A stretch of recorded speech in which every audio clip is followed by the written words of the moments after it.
Selamat datang di Novel Reader, tempat di mana kata-kata hidup dan imajinasi berkelana. Pada kesempatan kali ini, kita akan menjelajahi dunia cerita dalam sebuah karya fiksi yang luar biasa, The Beginning After the End.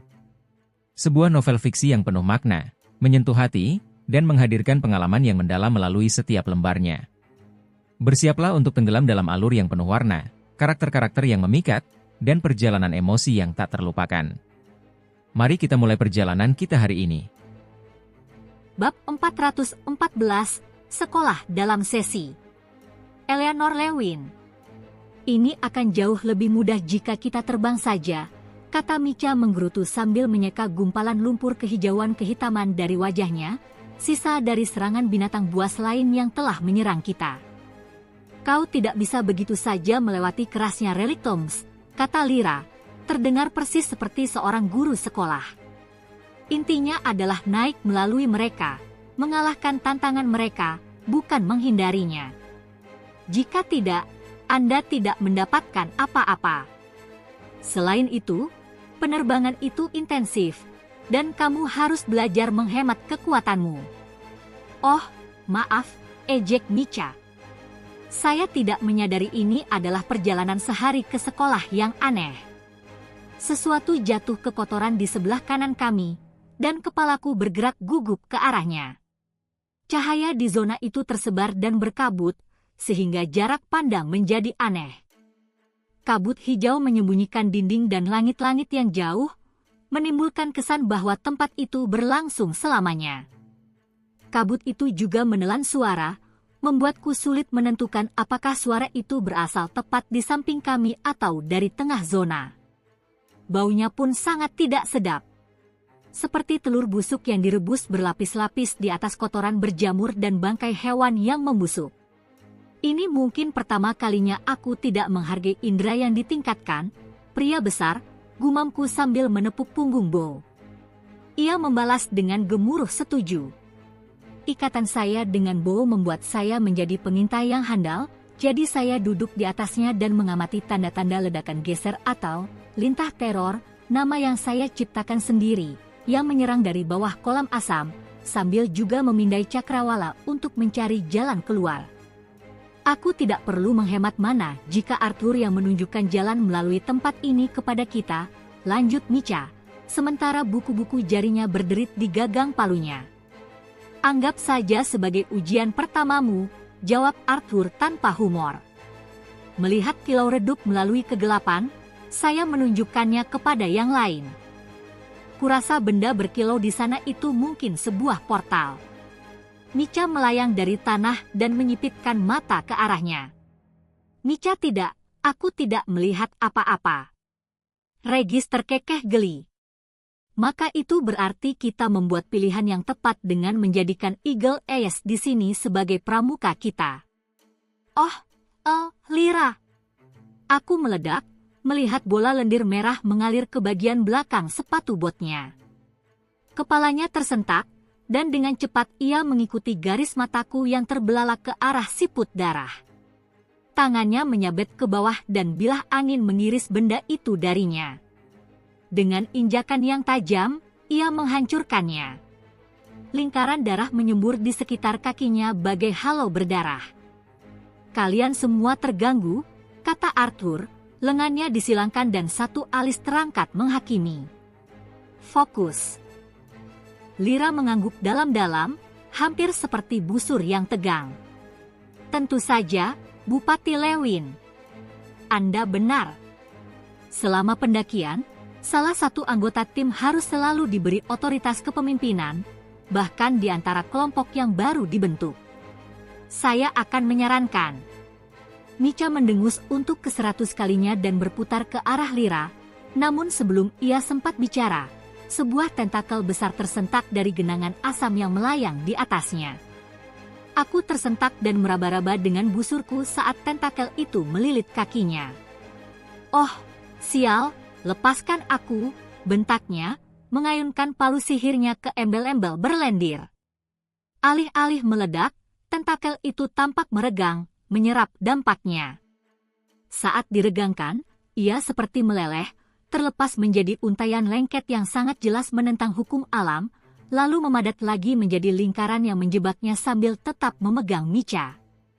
Sulur asap mengepul dari setiap titik yang disentuh tentakel asam itu. Aku menarik tali busurku dan membentuk seberkas cahaya putih yang menempel padanya. Dengan dentingan pelepasan, anak panah itu menarik garis terang menembus udara keruh dan menghantam tentakel dengan dentuman basah. Micha menarik tentakel itu, mencoba terbang ke atas dan mematahkan cengkeramannya. Tetapi entah bagaimana ia menahan bahkan kekuatan tombak. Paku-paku batu mencuat dari bawah permukaan air, masing-masing menunjuk ke arah yang sedikit berbeda, menusuk tentakel yang tampak tidak nyata namun masih menempel. Udara mulai bergetar. Kebisingan yang ditimbulkannya sangat rendah hingga aku meragukan ada orang lain selain saya yang dapat mendengarnya. Sesaat, aku bertanya-tanya monster jenis apa yang menyerang kami. Namun kemudian aku merasakan mana mengalir keluar dari Lyra dan masuk ke dalam tentakel. Aku menahan napas menanti sesuatu terjadi, lalu tentakel itu pecah menjadi hujan gumpalan ingus yang merayap dan menetes seperti tinta. Bo meluncur di bawahku, menghindari percikan zat itu. Menjijikan, kata Micha, gemetar seperti anjing basah saat ia membersihkan lendir mendesis dan potongan tentakel dari badannya. Lihat, Lance, ujar Lyra dengan seringai yang tidak bisa disembunyikan.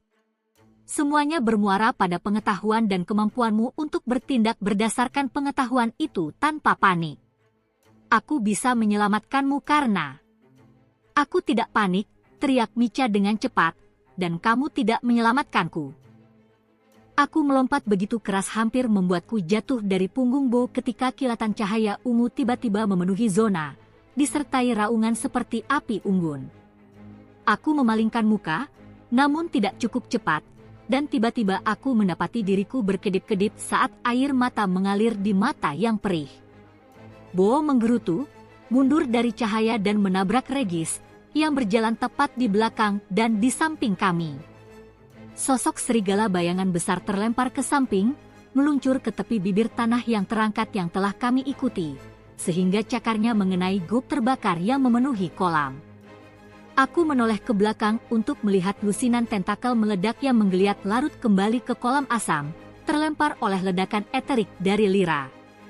Maafkan saya, kataku segera, ucapannya terhenti di antara celaan Regis dan tatapan marah Arthur. Seharusnya aku melihat bahwa potongan-potongan itu masih bergerak. Regis menggerutu sambil merangkak kembali ke atas lereng, cakarnya mendesis. Kelompok yang benar-benar lengkap. Arthur melotot ke arahnya, rahangnya seperti hendak menutup. Bo menggerutu pelan, dan Regis menggelengkan kepalanya sebagai jawaban.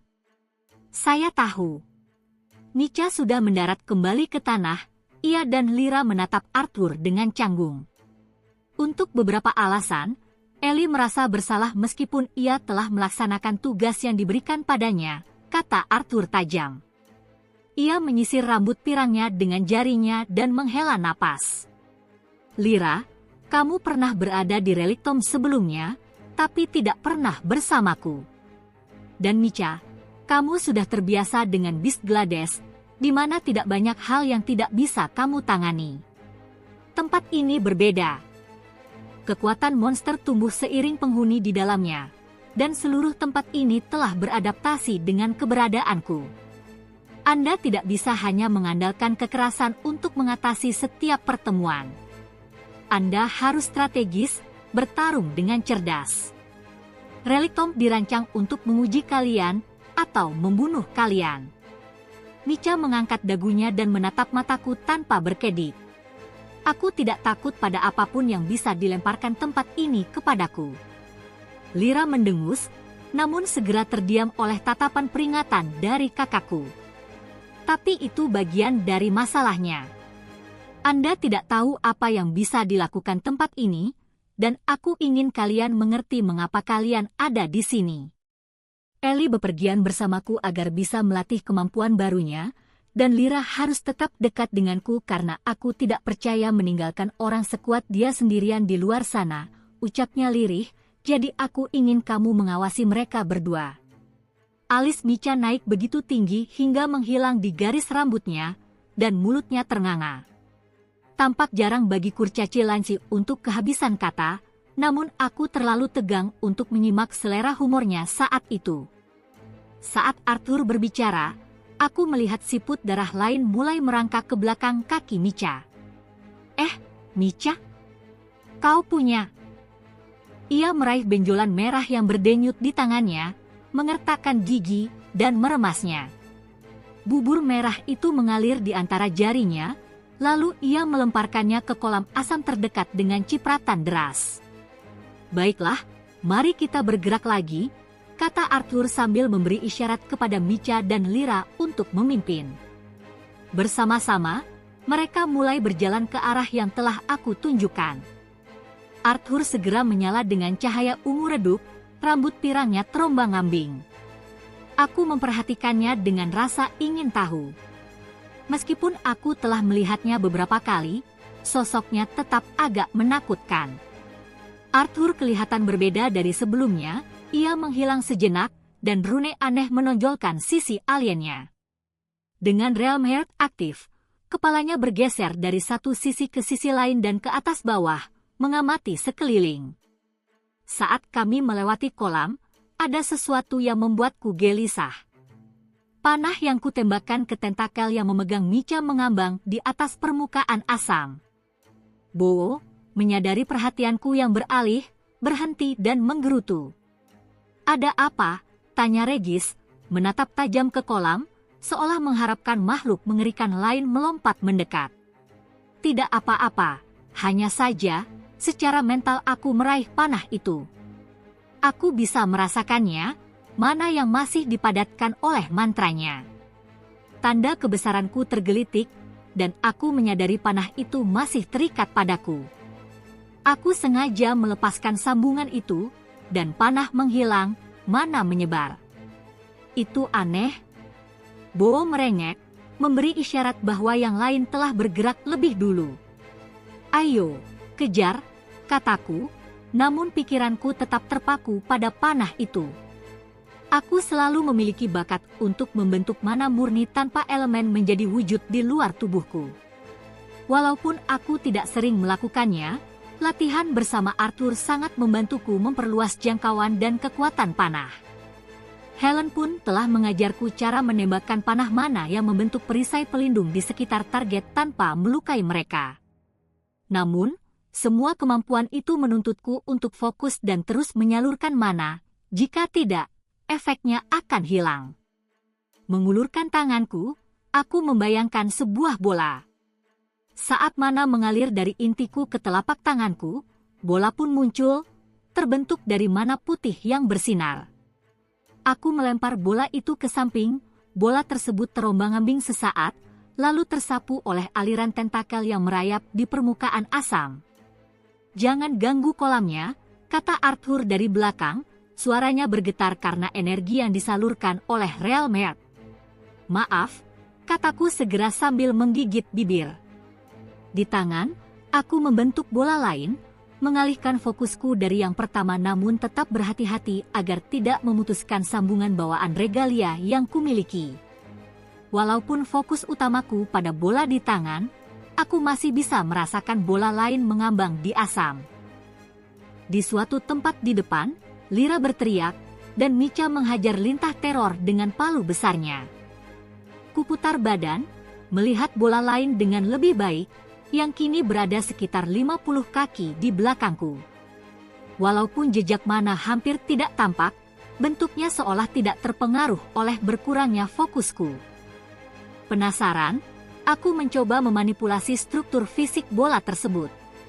Manapun meledak, menyebabkan ledakan energi yang mengirim asam menyembur ke udara seperti geser mini.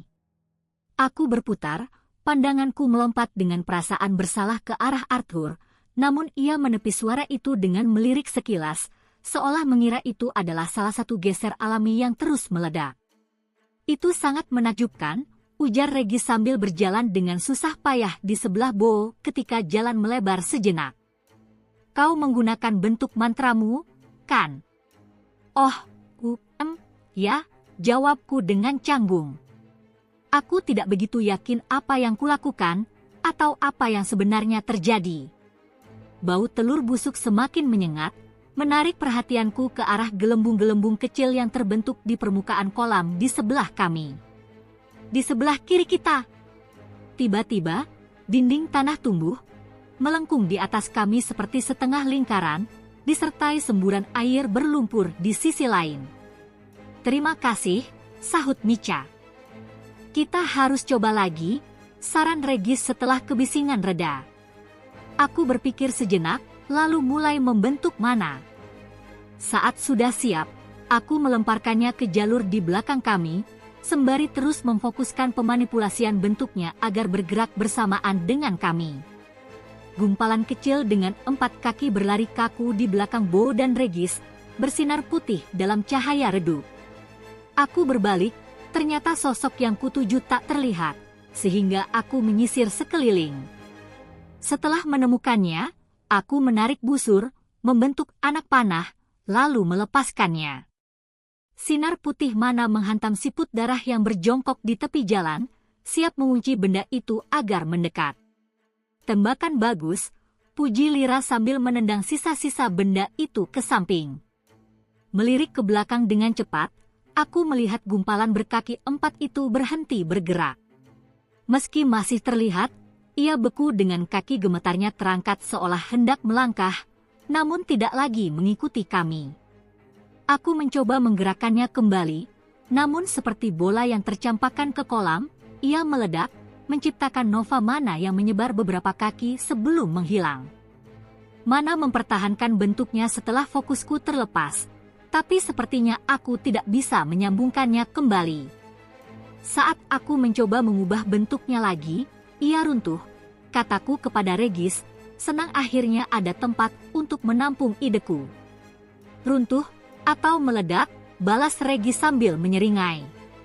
Mungkin itu hanya karena aku adalah senjata hidup yang bisa berjalan dan bicara, tapi aku penasaran, apakah kau bisa membuat sesuatu meledak dengan energi lebih besar?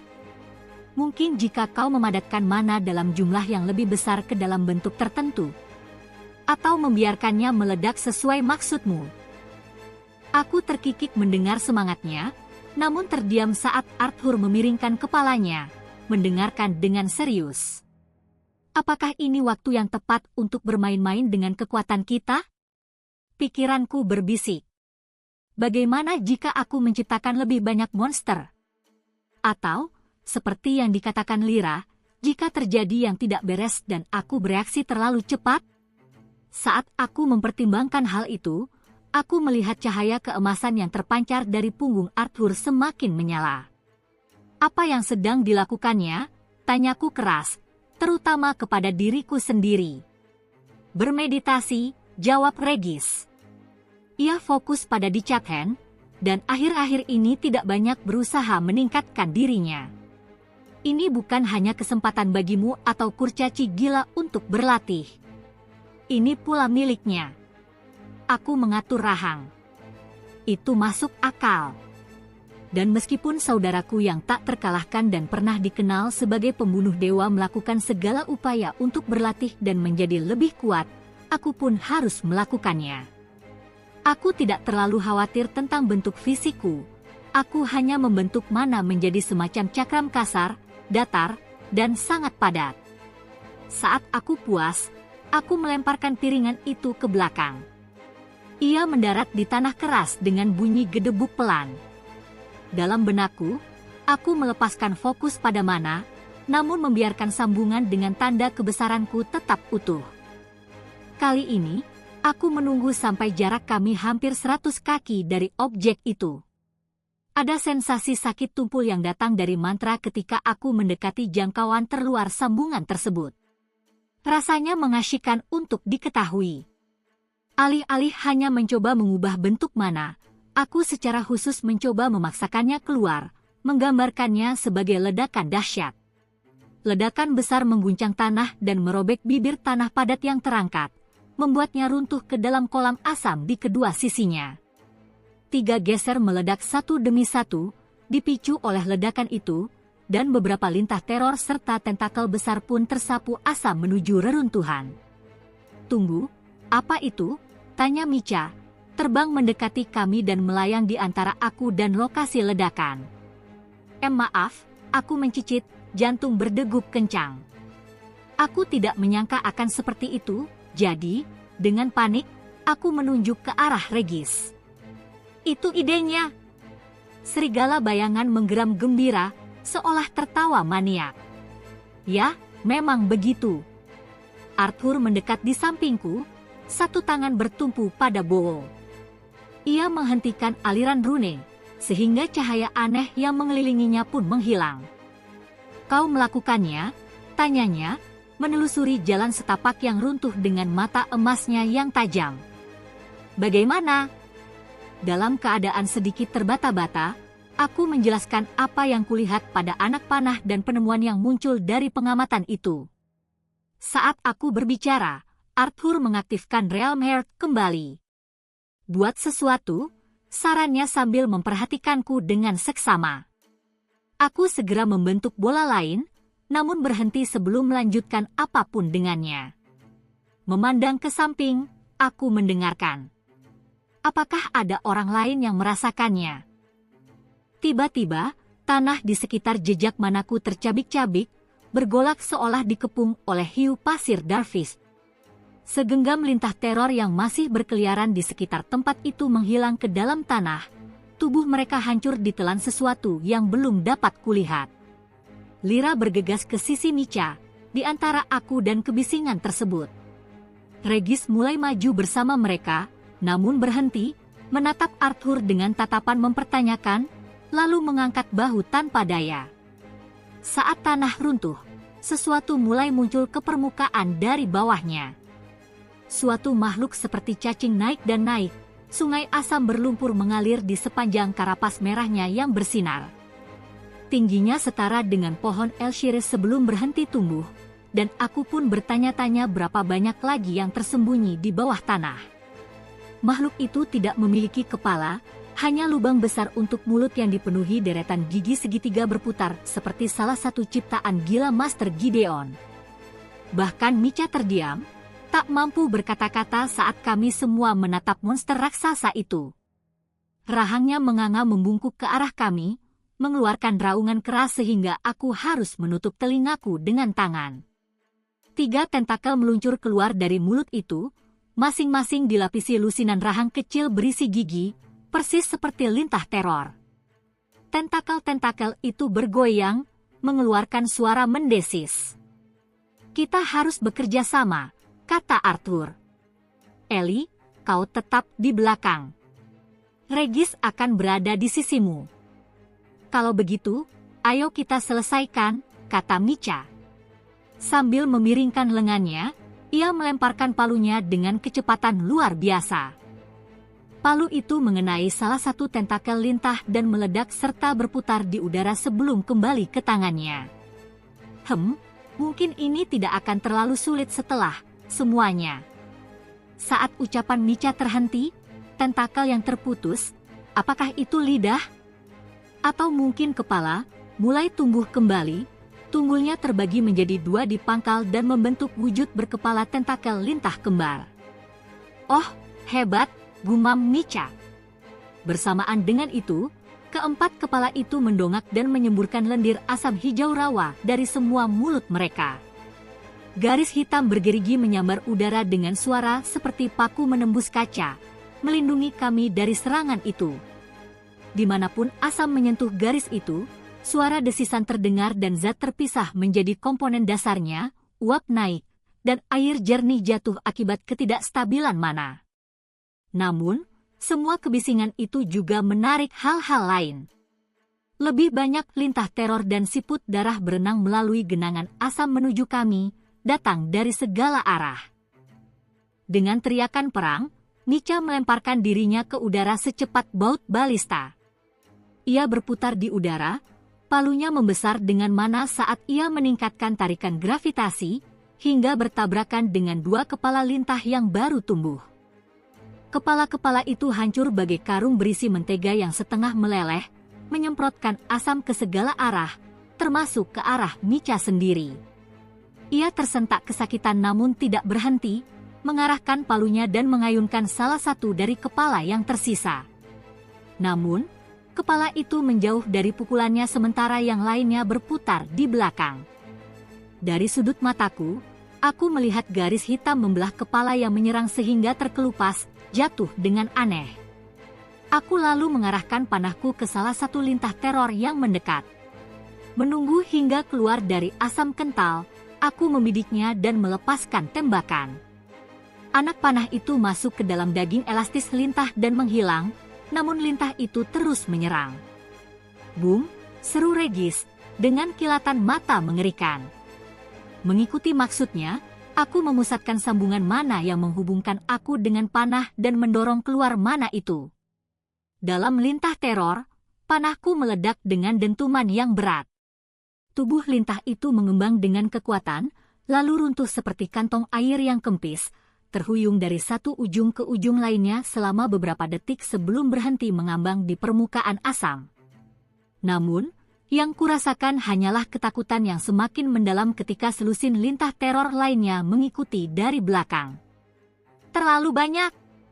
Untuk memperburuk keadaan, cacing hidra raksasa yang tadinya memiliki 4 kepala kini berubah menjadi 7. Mica terbang di antara mereka, menghindari percikan asam dan mulut yang retak, dan menyerang tubuh cacing yang menjulang tinggi, meskipun pukulannya sepertinya tidak menimbulkan kerusakan. Aku melepaskan panah demi panah, masing-masing meledak di dalam tubuh lintah teror dan menghentikan serangannya. Di sisi jalan yang lain, Arthur mulai melepaskan semburan air herik untuk menangkis rombongan monster yang mendekat dari arah itu. Jeritan membuatku kembali fokus ke cacing hidra. Salah satu kepalanya akhirnya menangkap Mica, beberapa mulut menggigit kakinya dan tubuhnya.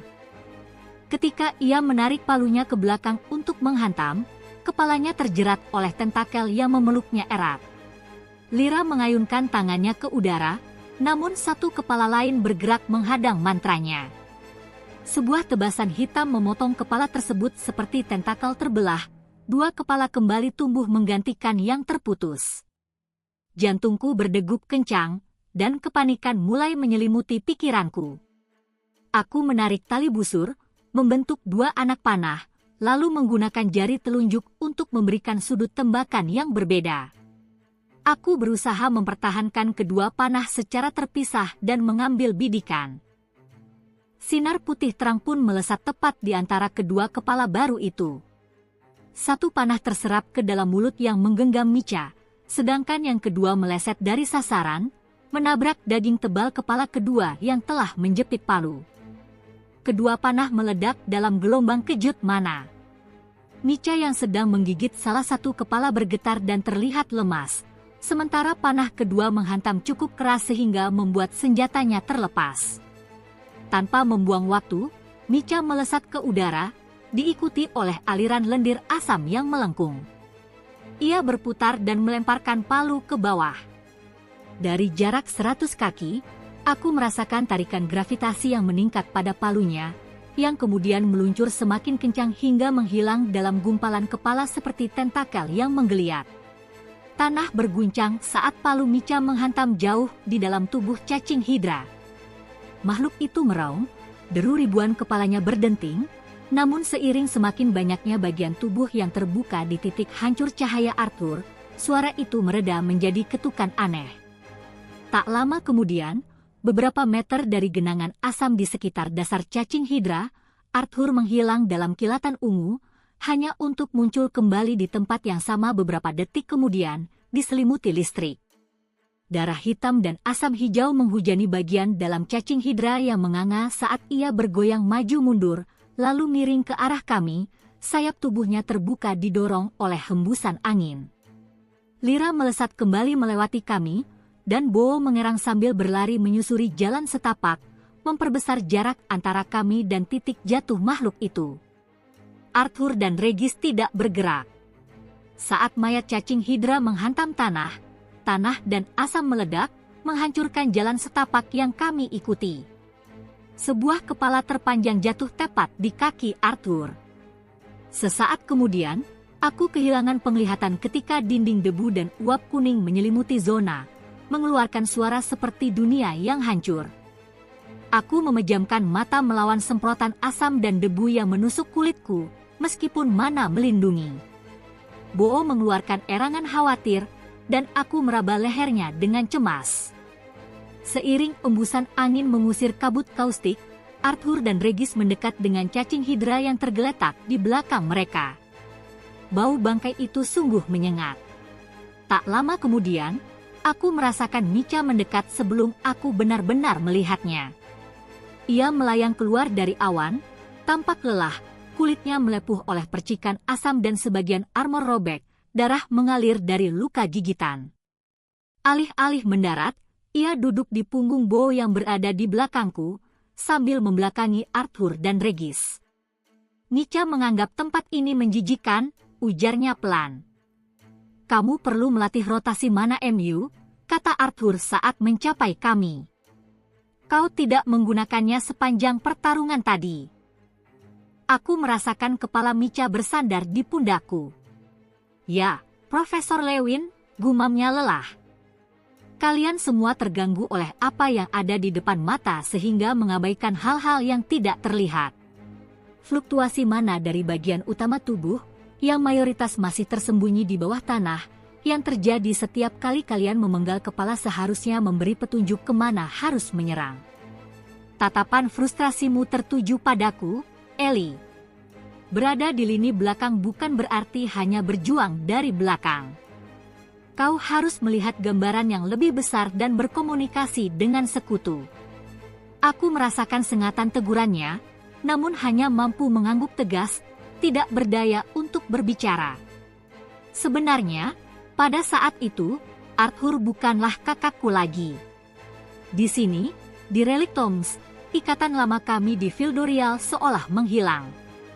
Di sini, ia menjadi guru yang dingin dan jauh, pelindung tanpa emosi, ikatan persaudaraan telah tereduksi. Aku tak yakin apa yang ia rasakan sebenarnya. Kita harus segera meninggalkan zona ini, kata Lyra, tepat di depanku. Ia menatap cermat ke sekitar kolam. Kita butuh istirahat, tapi ini bukan tempat untuk mendirikan kemah. Arthur memberi isyarat agar Lyra memimpin, dan ia pun melanjutkan menuju arah di mana awalnya aku melihat secercah cahaya di kejauhan. Aku belum pernah melihat monster mana sekuat itu, ucapku dalam keheningan, mencoba meringankan ketegangan. Bagaimana para penyihir kuno bisa menciptakan hal seperti itu? Dan mengapa? Pemikir paling berbakat di Alachat telah berusaha memikirkannya selama ratusan tahun. Penyihir kuno adalah ras yang pasif, atau setidaknya itulah yang kami yakini. Bahwa mereka menciptakan kekejian seperti ini, tampaknya bertentangan dengan pemahaman kita tentang mereka. Aku terdiam beberapa saat, tanpa mengharapkan jawaban atas pertanyaan retoris itu. Kau melakukannya dengan baik, Eleanor, lanjut Lyra. Dengan latihan, kau akan dapat meningkatkan jangkauan dan jumlah kreasi sulap yang bisa kau pertahankan. Dengan keinginan yang cukup, kau pasti dapat menciptakan manifestasi yang lebih kompleks dan kuat. Aku merasakan Micha bergeser di belakangku. Kupikir benda berbentuk mantra ini hanya untuk menyalurkan mana atau semacamnya. Betul, aku merasakan gelombang rasa malu menyelimuti. Setengah berputar, aku menempatkan tangan di bahu Micha dan memfokuskan kembali bentuk mantraku, mendorong mana keluar dari intiku, menyatu dengan aliran mana Micha. Maaf, aku hampir lupa. Micha menarik napas dalam-dalam, tampak santai di depanku. Terima kasih, nak. Itu jauh lebih baik. Lyra telah berbalik, memperlihatkan senyum tersirat ketika ia kembali memandang ke depan. Sebagian besar rune memiliki beberapa tingkat atau fase aktivasi, menjadi lebih kuat seiring tumbuhnya kemampuan dan kemahiran pembawanya dalam menggunakan mantra. Emblem dan regalia sering pula memiliki efek bawaan yang kuat, meskipun tanpa aktivasi. Micha menggelengkan kepalanya. Sesuatu yang masih belum ku mengerti, kurasa. Mengapa tidak semua prajurit Alachan mengenakan setelan tinta penuh yang terukir regalia dan aksesoris seperti itu? Jika sebuah tato kecil saja hampir dapat mengangkat seorang gadis remaja ke tingkat inti perak, mengapa tidak ada pasukan penyihir inti putih? Atau bahkan di luar inti putih, penyihir panggung integrasi. Kebanyakan anugerah tidak menghasilkan rune, jelas Lyra. Dan ketika rune diberikan, umumnya akan sesuai dengan kemampuan pembawanya. Melakukan ritual berulang-ulang tidak menjamin munculnya lebih banyak rune.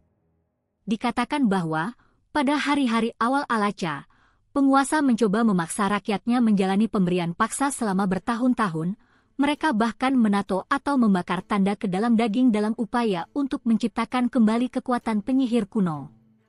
Tetapi hal ini berbeda dari saat penyihir di Cakian menyuntikkan tinta ke dalam inti mereka. Warna inti penyihir merupakan produk sampingan dari berbagai faktor, seperti garis keturunan, bakat, dan wawasan, serta penerimaan bentuk mantra yang melekat pada penyihir Alachan. Hal inilah yang menjelaskan mengapa upaya itu gagal total, yang mengakibatkan puluhan ribu kematian. Sebagian, setidaknya, membuat penguasa tinggi menggabungkan garis keturunan. Pemberian tidak berhasil pada Asura, tetapi fisiologi yang lebih rendah dapat dioptimalkan dengan darah asuran, menciptakan ras baru yang mampu menangani rune yang lebih banyak dan lebih kuat. Itu sangat menyeramkan, gumamku, merasa merinding. Seluruh benua ini lahir sebagai eksperimen perkawinan silang, ujar Micha, nada suaranya penuh perenungan. Tak heran jika kalian semua terasa psikopat. Bahu Lyra menegang. Seseorang harus melangkah melampaui rawa untuk memahami sifatnya yang busuk. Saya berjanji, harga diriku sebagai punggawa dan bupati tidak kalah dari Anda ketika Anda diangkat menjadi tombak, Micha Earthborn. Tapi mengalami kehidupan di luar cengkeraman besi klan Fritra, yah. Langkahnya melambat, dan ia memandang ke dalam kegelapan dan kabut di atas kami. Awalnya, kupikir kalian orang-orang di Cakian memang gila, cara sihir kalian yang tak teratur dan caramu tunduk pada raja dan ratu yang lebih rendah. Seperti tiruan yang buruk dari penguasa kita, semua kebebasan itu. Namun, semakin lama saya di Dicathen, semakin jelas siapa di antara kita yang benar-benar gila. Kami berjalan dalam diam selama 1 menit atau lebih, semakin mendekati tepi zona yang memperlihatkan dinding batu melengkung dengan satu celah berupa lengkungan berukir. Di celah itu terdapat portal yang berpendar lembut. Aku tahu, kemanapun portal itu mengarah, itu bukanlah tujuan akhir kami. Berapa banyak di Cakian yang menurutmu telah kamu bunuh? Tanya Micha tiba-tiba. Aku bisa merasakan ketegangan tubuhnya di punggungku. Dari tanganku sendiri, tanya Lyra tanpa ragu. Ratusan, saya kira. Atas perintahku? Puluhan ribu, paling tidak. Aku merasakan perutku kerasa asam ketika memikirkan semua kematian itu. Begitu banyak nyawa yang hilang di medan perang ini, untuk apa? Aku melirik ke arah Arthur, berharap ia turun tangan agar menghentikan pertengkaran antara Micha dan Lyra. Namun, ia memalingkan muka, profilnya tersaji jelas dengan latar belakang zona yang redup, dan aku menyadari bahwa ia tampak tidak benar-benar mendengarkan. Aku melihat bahunya, sikapnya yang kaku, dan sedikit kerutan di wajah tajamnya. Adikku seolah berada di dunia lain. Aku bertanya-tanya petualangan apa yang terlintas dalam benaknya saat ini. Dengan mayat cacing hidra yang masih terlihat di kejauhan, sepertinya tidak mungkin ada yang memikirkan lain selain pertarungan itu. Namun, seolah hanya aku yang terpikat. Arthur telah melalui banyak hal, dan meskipun ia sering menceritakan kisahnya, aku tahu masih banyak yang ia sembunyikan. Apakah pembicaraan tentang perang dan kematian yang tak terhitung jumlahnya membuatnya merasa bersalah? Mungkin begitu, pikirku. Mungkin ia menyalahkan dirinya sendiri karena tidak dapat kembali lebih cepat. Tidak cukup kuat. Dan bagaimana denganmu, Lance? Tanya Lyra. Berapa banyak Alachan yang telah kamu bunuh? Tak cukup, balas Micha, nada permusuhan terselip dalam dua kata itu. Kemudian, setelah hening sejenak, ia menambahkan, atau terlalu banyak. Aku tak akan tahu, saya kira, sampai semua ini selesai. Kita di sini, kataku saat dinding zona menjulang di depan kami. Satu-satunya celah di batu gelap itu adalah lengkungan berukir. Portal di dalam bingkai berpendar lembut, dan kemanapun ia mengarah, aku tahu itu bukanlah tujuan kita. Arthur tampak kembali ke dunia nyata, maju di depan dan mengambil setengah bola metalik dari simpanan dimensinya. Jalur ke depan belum sepenuhnya jelas, katanya sambil mengaktifkan perangkatnya. Portal yang buram perlahan menjadi tembus cahaya, seperti pintu yang terbuka, memperlihatkan gambar-gambar yang meleleh masuk dan keluar fokus secara bergantian di sisi lain. Saya punya peta di dalam kepala, tapi itu hanya gambaran. Jalan menuju reruntuhan jin berikutnya, batu kunci berikutnya, masih kabur. Mungkin kita perlu beberapa kali percobaan. Kita bersama-sama, kataku, merasa malu dengan optimisme kekanak-kanakan yang keluar dari suaraku. Micha meluncur turun dari punggung Bo, tatapannya berpindah dari Lyra ke aku, lalu ke Arthur. Mudah-mudahan zona berikutnya atau apapun yang aromanya lebih enak dari sini, ya. Lyra menggeleng, rambut merahnya jatuh lembut di bahu. Zona jarang menjadi lebih menyenangkan saat kau mendaki lebih jauh. Micha memutar matanya dan mengangkat tangan. Jadi, harapanku untuk menemukan resor lengkap dengan mata air panas dan anggur madu sudah pupus. Dengan senyum masam tanpa humor, Arthur menunjuk ke portal. Hanya satu cara untuk mengetahuinya. Dan itulah akhir dari pembahasan novel The Beginning After the End.